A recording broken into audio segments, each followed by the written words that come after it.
गुरुदेव और माँ गायत्री के चरणों में कोटि कोटि नमन। गुरुदेव को साक्षी मानते हुए आज हम जानते हैं शिष्य संजीवनी। गुरु चेतना के प्रकाश में स्वयं को कैसे परखें, कैसे जानें कि हम शिष्य का कर्तव्य सही तरीके से निभा पा रहे हैं या नहीं। ये जो सितंबर 2003 अखंड ज्योति में ये लेख छपा हुआ है, तो आइए जानते हैं कि शिष्य सत्शिष्य कैसे बने। शिष्य संजीवनी का सेवन यानी मनन और चिंतन जिन्होंने भी किया, वे इसके औषधीय गुणों को अनुभव करने लगे हैं। अपने व्यक्तित्व में उन्हें नए परिवर्तन का एहसास हो रहा है। कुछ ऐसा लग रहा है जैसे अंतःकरण में कहीं शिष्यत्व की मुरझाई कुम्हलाई बेल फिर से हरी होने लगी है। निष्क्रिय पड़े भक्ति एवं समर्पण के तत्वों को सक्रियता का नया उछाल मिल रहा है। आंतरिक जीवन में भावांतर की अनुभूति उन सबको है जो इस अमृत औषधि को ले रहे हैं। इन सभी की अनुभूतियों में निखरा हुआ शिष्यत्व बड़ा ही स्पष्ट है। हालांकि इन अनुभूतियों में उनकी जिज्ञासाएं भी घुली मिली हैं। इन जिज्ञासाओं का सार एक ही है कि शिष्य संजीवनी का सेवन विधि क्या है। इस सार्थक प्रश्न के समाधान में शिष्यत्व की साधना करने वाले अपने स्वजनों से यही कहना है कि प्रथम बार शिष्य संजीवनी कथा को उसी भांति पढ़ें जैसे इस पत्रिका के अन्य लेखों को पढ़ते हैं।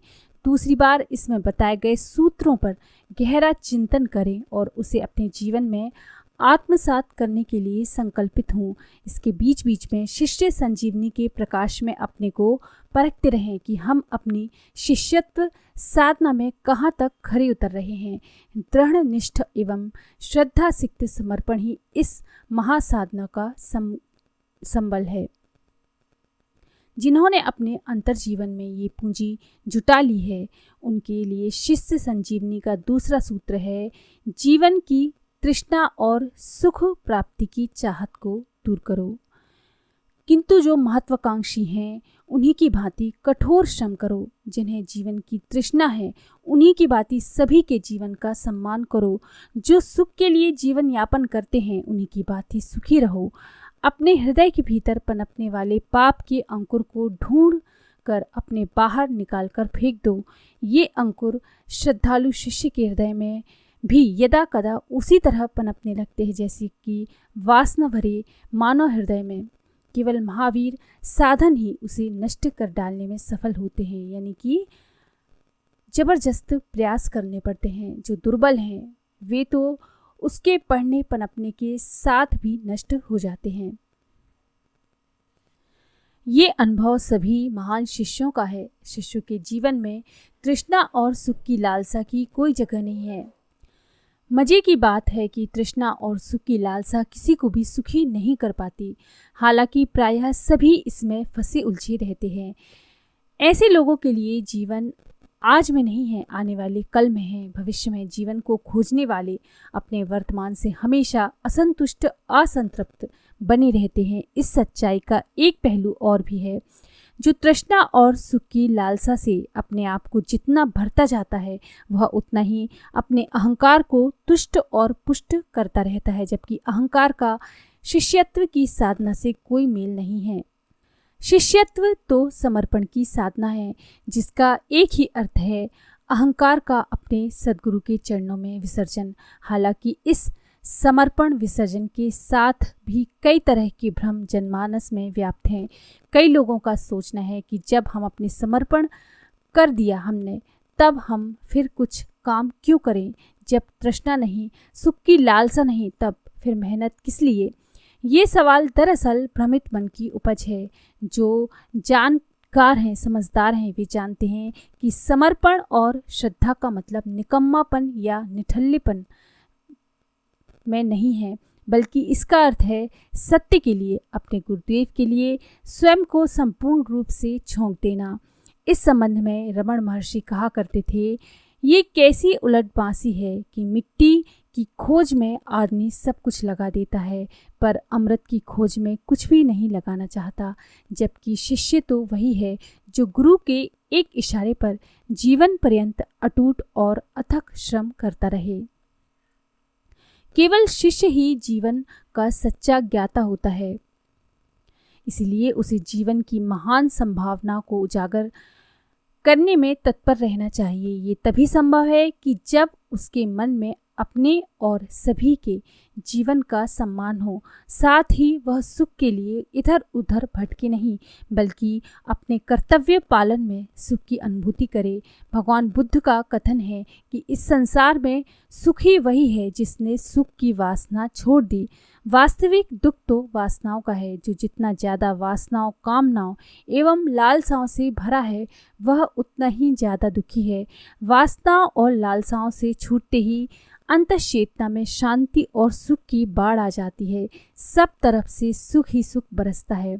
समूची प्रकृति हर पल मन के अंतःकरण को सुख से भिगोती रहती है। समर्पण श्रमशीलता के साथ शिष्य को हर पल जागरूक भी रहना जरूरी है। उसे हमेशा सजग रहना पड़ता है कि कहीं कोई दुर्विचार, कोई बुरा भाव तो उसके अंतःकरण में नहीं पनप रहा, कोई पाप तो उसकी अंतःचेतना में नहीं अंकुरित हो रहा।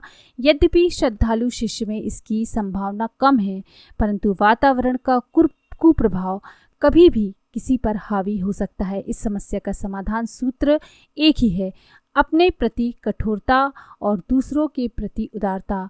औरों के प्रति हमेशा प्रेमपूर्ण व्यवहार करने वाले साधक को अपने प्रति हमेशा ही कठोर रहना पड़ता है, हमेशा ही अपने बारे में सावधानी बरतनी पड़ती है। अंतर्मन में वर्षों के जन्मों के संस्कार हैं। इनमें भलाई भी मौजूद है और बुराई भी। प्रकृति ने परत दर परत इनकी बड़ी रहस्यमय व्यवस्था बना रखी है। ऊपरी तौर पर इसे जानना, पहचानना, समझना आसान नहीं है। बड़ी मुश्किल पड़ती है इस गुत्थी को सुलझाने में। जो बहुत ही ध्यान परायण हैं, जिनका अपने गुरु के प्रति समर्पण सच्चा और गहरा है, वही इनके जाल से बच पाते हैं। अन्यथा अचानक और औचक ही इसमें फंसकर अपना और अपनी साधना का सत्यानाश शिष्य कर लेते हैं। पौराणिक साहित्य में एक ऐसे कई कथानक हैं जिन्हें पढ़ने से पता चलता है कि बहुत ही समर्थ साधक वर्षों की निरंतर साधना के बावजूद एक दिन अचानक अपना और अपनी साधना का सत्यानाश कर बैठे। महर्षि वाल्मीकि रामायण के आदि कांड में ब्रह्मर्षि विश्वामित्र की कथा कुछ ऐसी ही है।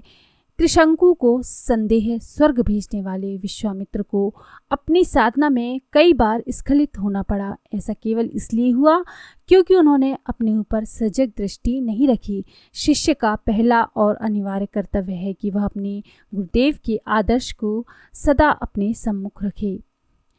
गुरु चेतना के प्रकाश में हमेशा स्वयं को परखता रहे कि कहीं कोई लालसा वासना तो नहीं पनप रही, कहीं कोई चाहत तो नहीं उमग रही। यदि ऐसा है तो वह अपनी मनस्थिति को कठिन तप करके बदल डाले, उन परिस्थितियों से स्वयं को दूर कर ले, क्योंकि पाप का छोटा सा अंकुर अग्नि की चिंगारी की तरह है, जिसमें देखते देखते समस्त तप साधना भस्म हो जाती है। इसलिए शिष्यों के लिए महान साधकों का यही निर्देश है कि जीवन की तृष्णा एवं सुख की चाहत से सदा दूर रहे। इस सूत्र को अपनाने पर ही शिष्य संजीवनी का अगला सूत्र अगली बार प्रकट होगा, जिसके द्वारा शिष्यत्व की साधना के नए वातायन खुलेंगे, नए आयाम विकसित होंगे। तो ये है शिष्यों के कर्तव्य। शिष्य किस तरह से दोष और दुर्गुणों से अपने आप को बचाएं और कामनाओं को छोड़ते जाएं। तो अगर आपको ये जानकारी पसंद आई है तो प्लीज़ लाइक करें, शेयर करें, सब्सक्राइब करें मेरे चैनल।